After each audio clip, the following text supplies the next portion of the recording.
태극신검 2회를 시작하겠습니다. 예언법 2, 저번에 예언법 1을 다루었죠.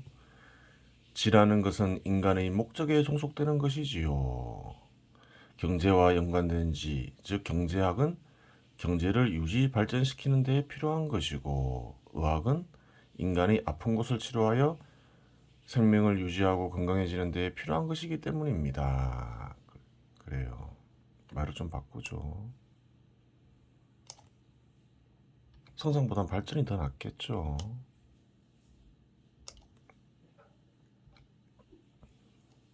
지라는 것은 그냥 있는 게 아니라는 거예요. 어떤 목적 속에서 생겨나는 거라는 것이지요. 다른 학문들, 즉 다른 분야의 시들 역시 각각 인간과 연관된 목적이 있고, 종교에서 제시하는 진리의 형태 역시 마찬가지입니다. 다 목적이 있다. 어떤 목적 속에서 생겨난 것이다. 그렇게 얘기하고 있죠. 이처럼 지혜는 목적이 있는데, 목적을 해체하면 형태를 지닌 의지가 남게 되는 것이지요. 그래요. 그 의지가 무엇인지 잘 알아야 되는 거죠. 의지를 상실한 지는 필요 없는 지이다, 이렇게 얘기할 수도 있는 거예요.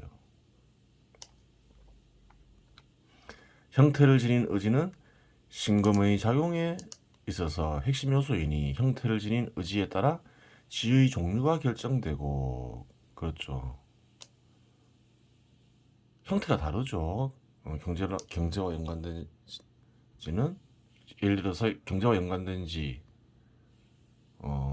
그래요. 의학이 간직된 의지는 다르죠. 형태가 다르다는 말이죠. 그래요. 형태를 지닌 의지에 간직된 의지 크기에 따라 지 깊이가 달라지게 됩니다. 의지 크기에 따라서 지 깊이가 달라진다. 이게 무슨 말일까? 또 살펴봐야 되겠죠. 책 많이 읽고 실험을 많이 하고 사유하는 것은 의지의 작용에 의한 결과적인 행위지요. 예를 들어 볼게요. 어떤 지를 알고 싶어요. 책을 읽어보아야 되겠다고 생각을 했어요. 두 명이 있는데 둘 다 책을 많이 읽었어요. 근데 B는 A보다 의지가 강해요. 그래서 좀 확인을 해봐야 되겠다 이러면서 확인을 해봐요. 그럼 지의 깊이가 더 깊어지겠죠. 그래요. 의지에 따라서 지의 깊이가 달라진다는 거예요. 또 확인을 해보고 또 다시 사유해보는 거예요. 예를 들어서 확인을 해봤는데 어떻든 책을 읽고 이거 좀 잘못됐네, 좀 문제가 있는데 문제를 해결할 수 있는 방법이 없을까, 또 사유를 하는 거죠. 책만 읽은 이보다는 책을 읽고 확인을 한 이가 더 의지가 크고 더 깊은 지를 가지게 되고, 그에 따라 또 그 사람보다는 사유까지 하면서, 그래요, 문제점을 찾고 문제의 해결책까지 생각하는 이 지의 깊이가 당연히 더 깊어지겠죠. 그래요. 지의 깊이는 의지에 따라 달라지는 거예요. 명예를 위해 지를 탐구하는 인간은 명예를 얻는 순간 지의 깊이가 중단되고, 그 명예를 얻기 위해서 지를 막 연구해요. 근데 본인이 원하는 명예를 얻었어요. 더 이상 연구하지 않겠죠. 지위를 위해 지를 탐구하는 인간은 지위를 얻는 순간 지의 깊이가 중단되고, 그렇죠. 부를 얻고자 지를 탐구하는 자는 부를 얻는 순간 지의 깊이가 중단되고, 폭동을 위해 지를 탐구하는 자는 폭동을 일으킬 수 있는 지를 얻는 순간 지의 깊이가 중단되는 것이지요. 그래요.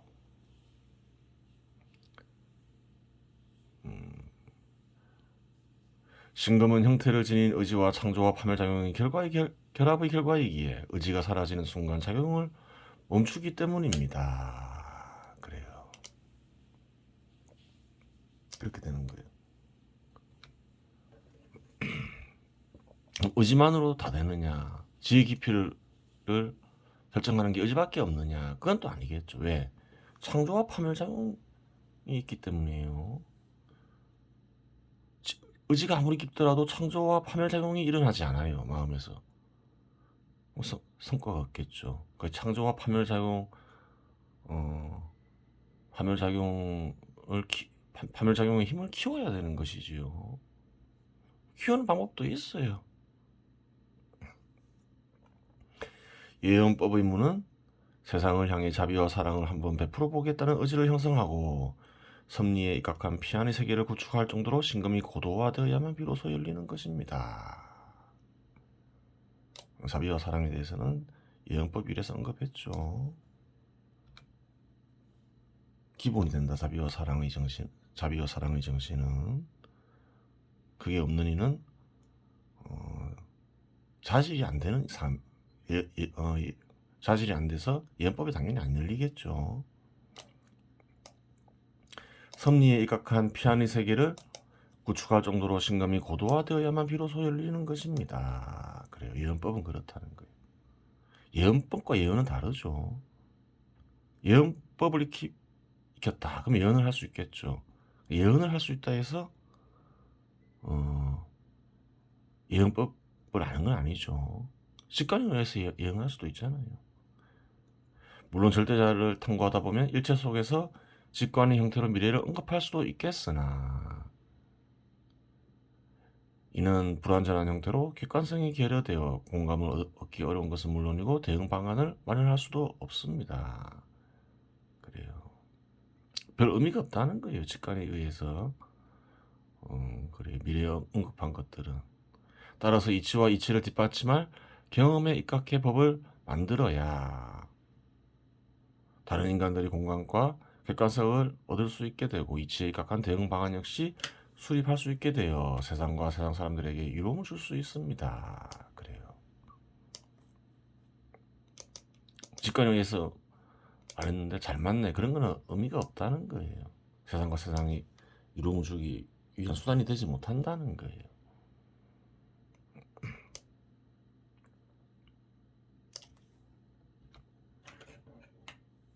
만약 이 시대에 예언법이 연구되지 않고 있다면 그것을 담당해야 할 이 시대의 인간들이 자비와 사랑하고는 거리가 멀고 자아에 입각한 이득을 추구하는 것에 몰두하고 있기 때문입니다. 그렇죠. 예언법을 연구하는 이가 있어야 되겠죠. 있어야 된다는 게 아니라 그렇잖아요. 창조와 파멸작용이 강한 이들이 있겠죠. 그럼에도 불구하고 예언법이 연구되지 않고 있다. 그건 무슨 말일까요? 자비와 사랑의 의지가 약하기 때문으로 보는 것이지요. 예언법을 연구하지 않고서 현실에 접근하면 결과의 좋고 나쁨은 운에 의존할 수밖에 없지요. 예언법을 연구하지 않고 접근하는 방법으로는 현실 비판을 통해 현실에서 널리 유통되는 관념과는 정반대되는 관념을 만들어 적용하는 방식이 있습니다. 또 예언을 하는 방법은 어떤 게 있나요? 예언법을 연구하지 않고 비판을 통해서 예언하는 방법이 있어요. 한번 볼까요? 무슨 말인지.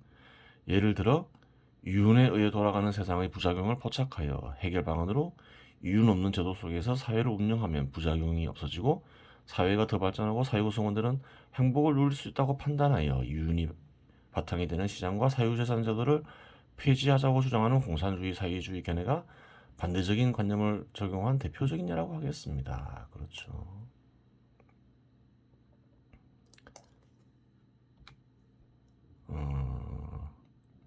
그래요. 사회에 보니까 문제가 많다는 거예요.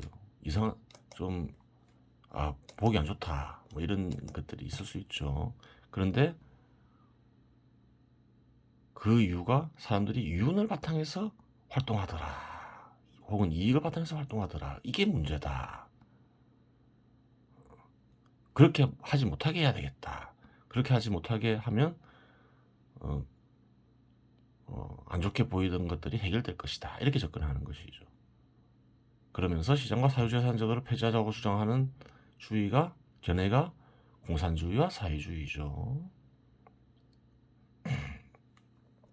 또한 한국의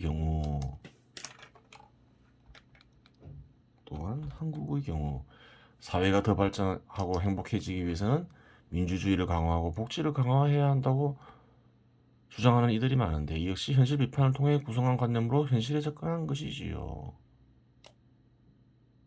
그래요. 최근 몇십 년간 이런 게 있었죠. 군사들이 장기간 권력을 획득해서 이제 유지된 적이 있었죠. 그때 그리고 민간 기업과 시장이 크게 발전했죠. 그래요. 그런데 어떤 견해가 나왔나요? 그거 더 행복한 사람들, 행복하게 살기 위해서는 그런 거 필요 없다. 민주주의를 강화하고 복지를 강화해야 된다. 이런 주장이 한 수십 년간 크게 유행을 했죠. 이러한 비판적 접근법에 의한 정책은 선천적인 질서와 무관하게 진행된다는 점에서 대체로 실패하지요. 예를 들어 과거 한국의 경우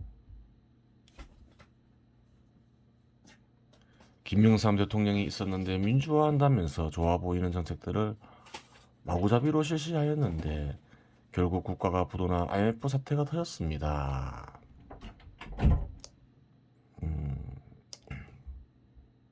그런 일이 있었어요.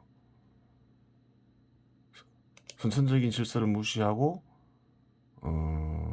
비판적 접근법에 의해서 접근한 경우가 한국에도 여러 차례 있었죠.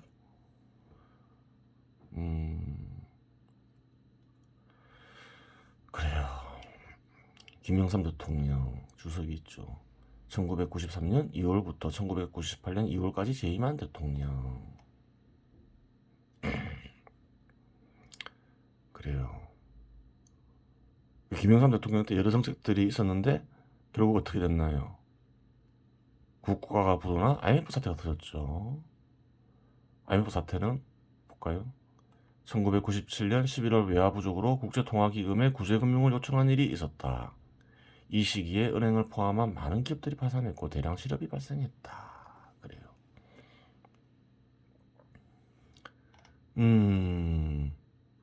군인 출신이 대통령을 계속하다가 선거로 이제 김영삼 대통령이 되었는데, 그래요. 김영삼 대통령은 군인들을 뭐 그다지 좋아하지 않았죠. 그래요. 비판적인 접근을 많이 했어요. 한국에서 최근에 문제가 되는 일본에 관한 것도 마찬가지죠. 그전에는 어땠나요?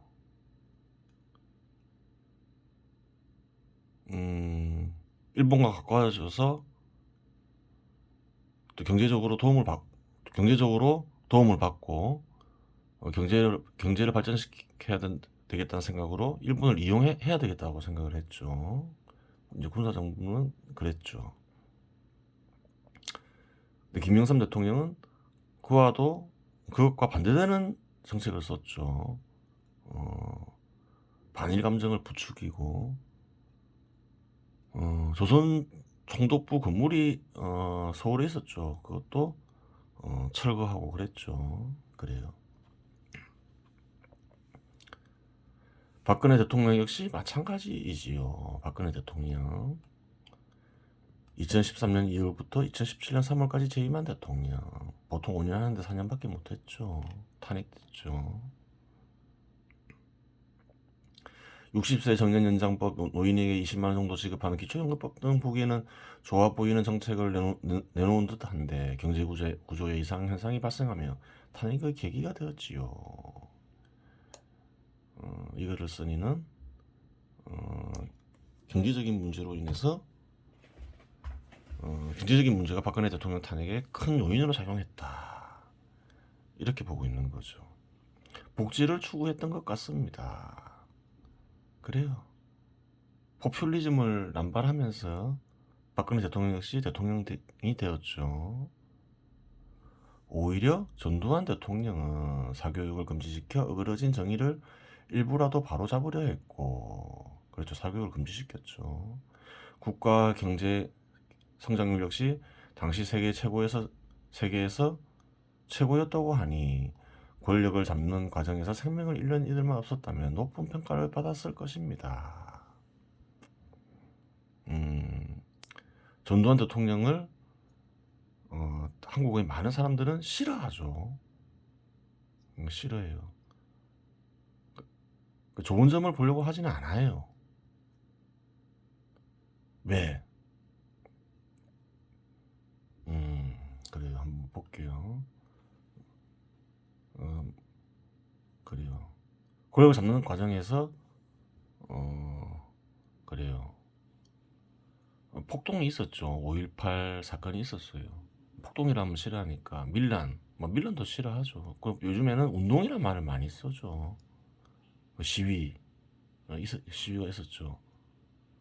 그때 제법 많은 이들이 다치거나 죽었어요. 그래요. 그래서 그 지역 사람들 혹은 그 지역 출신 사람들은 전두환 대통령을 굉장히 싫어하죠. 사회적 정의에 어긋나는 결과가 있었으니 제도의 의지였다고 하더라도 제도 내지 행위자들 역시 그에 대한 대가를 치르는 것이지요. 원래는 보편적이라 썼는데 바꾸죠. 왜 그런가요? 보편은 인류를 대상으로 하는 것이지요. 사회적 정의에 어긋난 결과가 있었다, 이렇게 보는 거예요.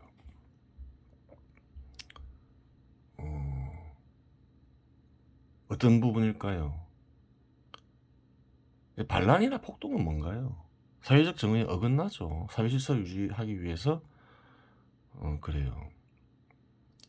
폭동이나 반란, 이것은 이러한 것들은 기본적으로 사회적으로 해로운 것으로 판단하고 권장하지 않아요. 원래 사회가 혼란스러워지기 때문에. 물론 이제 다 개별적으로 판단해 보기는 해야 되겠지만, 뭐 뒤에서 언급하겠지만, 폭동이나 반란이 허용되는 경우는 어떤 경우일까요? 섭리를 바로잡기 위한 폭동과 반란만 허용되는 것이죠. 그래요. 폭동이든 반란이든 모두 다 사회적 정의에 기본적으로 어긋나는 거예요. 권장할 게 못 된다는 거예요. 즉 어설픈 관념에 의한 정책보다는 예언법을 모르면 어그러진 정의나 바로잡고 경제 발전을 추구하면 된다는 얘기입니다. 그래요.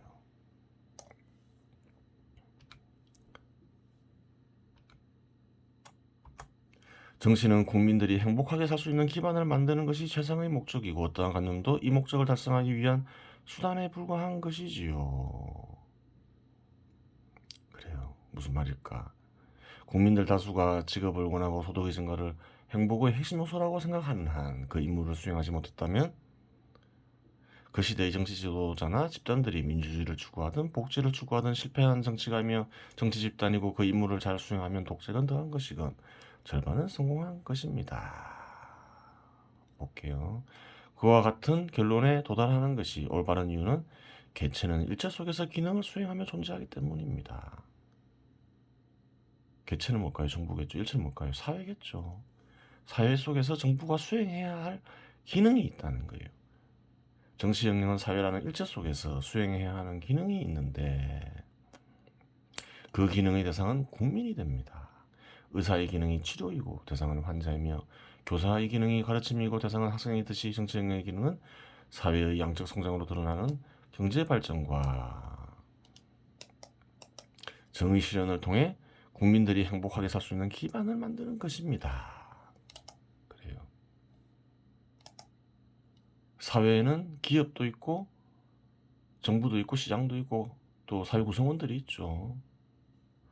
다 사회 필요에 의해 있는 것이지요. 그래요. 민간 기업도 필요하죠. 많은 이들이 기업 소유자건 근로자이건 기업을 통해서 소득을 얻으며 생존하고 있잖아요. 기능이 있는 거예요.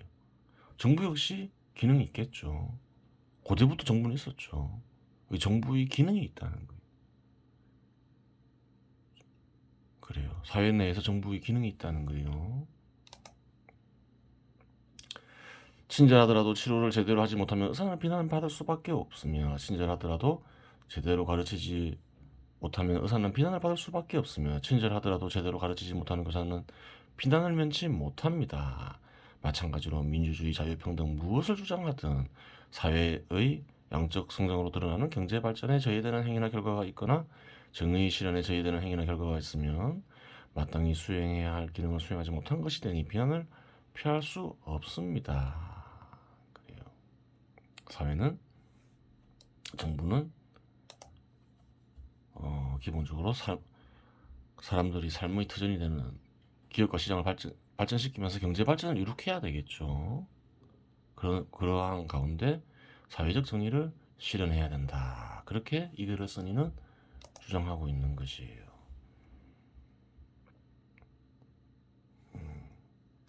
그것이 안 된다. 뭘 주장하든 필요 없다는 거예요.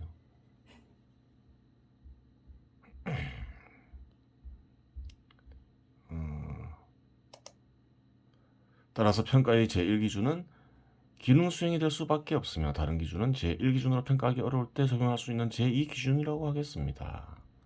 볼까요? 주석이 있죠. 현 시대 한국인들 중 많은 이들은 권력 획득 방식을 정치인이나 정치 집단을 평가하는 제1기준으로 삼고 있다. 하지만 정부 역시 사회의 필요성에 의해 생긴 집단이니 정부 기능 수행이 제1기준이 될 수밖에 없다. 즉 제1기준과 다른 기준이 충돌될 때에는 제1기준에 의해 평가되는 것이 합당하다. 이렇게 주장하죠. 합당한 게 맞죠. 그래요. 한국 국민들은 고대 농경국가에서 탈피한 지 얼마 안 된 관계로 마땅히 수행해야 할 기능과 체제를 구분하지 못할 정도로 무지하고 미혹에 빠져 있다고 할 수 있겠습니다. 이런 말을 왜 하나요? 전두환 대통령이 제대로 평가받지 못하는 이유는 뭔가요? 기능 수행은 예를 들어서 김영삼 대통령, 김대중 대통령, 윤석열 대통령은 이제 시작이니까 다른 대통령들보다 훨씬 나았죠. 하지만 평가를 못 받잖아요. 현 시대에서 제2 기준이 다른 기준이 평가의 잣대가 돼 있어서 그래요. 정부의 기능 수행보다 권력 획득 방식이죠. 권력 획득 방식이 선거에 의한 것이냐 아니냐, 직선이냐 아니냐, 이런 것에 의해서 평가받기 때문에 전두환 대통령이 평가를 제대로 못 받죠. 선거에 의해서 당선된 것도 아니고 권력을 획득하는 과정에서 사람도 다치고 죽고 그랬잖아요. 근데 그러한 것은 제1기준은 아니라는 거예요.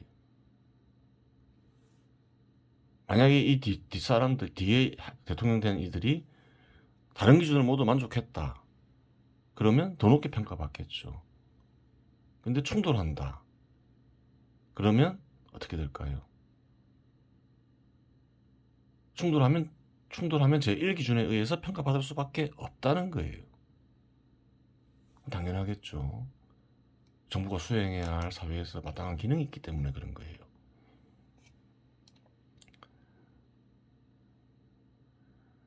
절반이라고 한 것은 행복은 마음의 상태이기 때문입니다. 아무리 경제적으로 성과를 이루더라도 국민들 다수가 불행하다고 느끼면 완전한 성공이라고 볼 수는 없습니다. 그렇죠. 하지만 완전한 성공은 국민들 역시 신금을 익혀 참된지를 알고 탐욕을 뵐 수 있어야 가능합니다. 그렇죠. 너무 많은 것을 기대하면 안 된다는 거예요. 정부에. 경제적 성과를 이룩했는데 다른 것을 바라며 불행하다고 느끼고, 다른 것을 이룩하니 경제적 성과가 부족하다며 불행을 느끼면 정치적으로 완전한 성공은 불가능한 것이 되겠지요.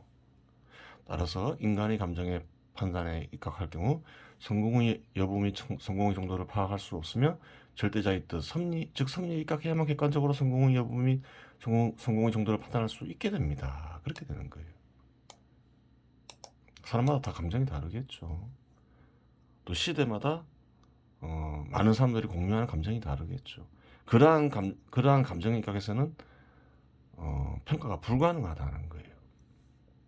선천적인 질서에는 절대자의 의지가 어느 정도 간직되어 있지요. 비판 철학으로 형성된 사회의 구성 원리로 무언가를 해보겠다는 것은 절대자보다 자신이 더 낫다고 생각하는 것이며 불성실한 태도로서 사회와 사회 구성원들에게 해악만 끼칩니다. 예법은 비판 철학이 한 것이 아니다. 섭리를 토대로 한다. 그 얘기를 하고 있는 거죠. 예를 들어 과거에는 소장로나 세금이 선천적인 정의의 형태였다면 지금은 적정 이윤과 적정 임금이 정의의 형태이지요. 형태는 성과 악이 존재하는 것이 아니지요. 정치행위의 구성 원리 또한 마찬가지입니다. 그 자체에는 선악이 존재하지 않는 것입니다. 기존의 질서를 파괴하고 반대적인 개념으로 접근하면 잘 된다라고 주장하는 것은 인간들이 이해하기 쉬운 관계로 설득하기 쉬울 뿐 결과를 보장하지 않고 그러한 주장에 입각한 억지스런 견해를 실현한 뒤 후에 한들 이미 큰 희생을 치르게 되고 파괴된 것을 되돌리기도 어렵게 됩니다. 그렇죠. 섭리에 입각하지 않고 단순히 어떤 비판적인 입장에서 접근하며 막 마구잡이를 하는 거죠. 그럼 대체 어떻게 되나요? 대표적인 게 사회주의, 공산주의 정책 실현이죠. 큰 희생을 치르게 되죠. 뭐 베네수엘라가 과거 공산주의 국가가 되돌리는데 설사 되돌리고자 하더라도 큰 희생을 치렀고 이미 되돌리기도 쉽지 않죠. 많은 시간이 걸리죠. 정의 형태를 변경하는 것은 아무런 의미가 없죠. 아무리 좋아 보이는 정의 형태라도 절대자의 뜻에 반하면 파멸 공식은 진행될 뿐입니다. 그렇게 얘기하고 있어요. 그래요.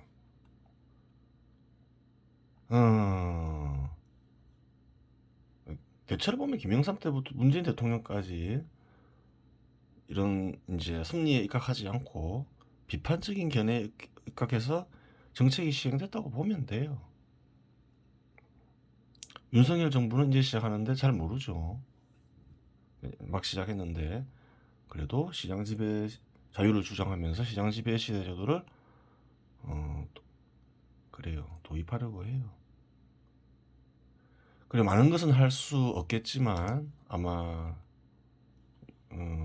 윤석열 정부는 노동개혁을 한번 제대로 해보고 싶어 한다. 그런 거는 뭐 좋은 마음이겠죠.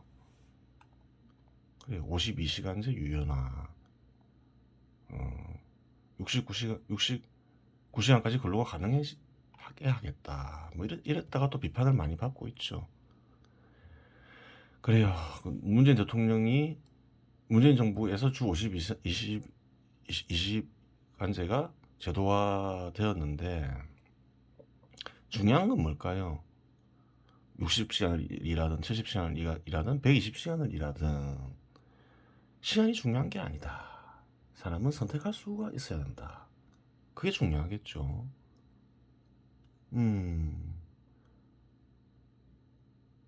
법으로 한다면 어떻게 될까요? 원래 시장에서 자율적으로 결정돼야 될 거지만 아직 시장 지배 시대가 시장 제도가 완전히 확립된 건 아니라 했죠. 도입된 지 얼마 안 됐다. 시간을 제한한다면 선택할 수 있는 제도를 만들어야 되고 시간을 제한한다면 선택에 문제가 없게 해야 되는 거예요. 52시간제 표준 시간을 52시간제로 치면 예를 들어서 60시간 일하고 싶은 이가 있다.